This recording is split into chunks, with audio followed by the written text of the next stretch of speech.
નામ વાસંતીબેન પ્રજાપતિ છે। હું બોટાદના વતની છું અને અમદાવાદ લગભગ 45 વર્ષથી રહું છું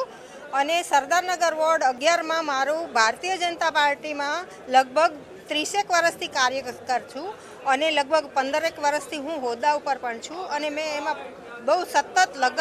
લગાતાર કામ કર્યું છે। ભારતીય જનતા પાર્ટી સાથે રહીને મેં ક્યારે પણ અવિશ્વાસી કામ કર્યું નથી અને હું એકદમ વિશ્વાસથી અને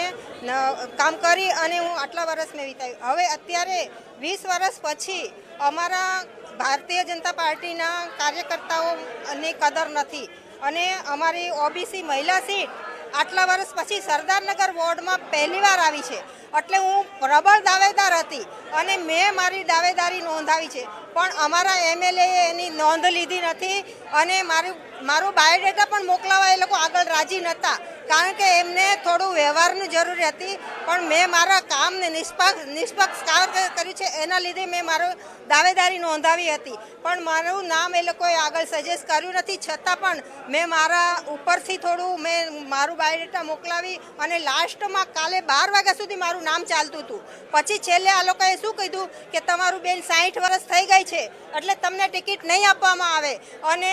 60 વર્ષ થયા હવે આજે 20-25 વર્ષથી અમે કામ કરતા હોઈએ અને હવે અમારા 60 વર્ષ થાય તો અમે આટલા વર્ષ કામ કર્યું એનું શું તો અમને ટિકિટ કેમ ના ફાળવી એનો અમને વિરોધ છે એટલે હું અત્યારે મારું ઉમેદવારી પત્રક પાછું ખેંચી મારા દરેક હોદ્દાઓ પાછા ખેંચું છું સરદારનગર વોર્ડમાંથી ભાજપમાંથી અને હું અપક્ષ ઉમેદવારી નોંધાવું છું અને હું જીતીને બતાવીશ। ભારત માતા કી જય।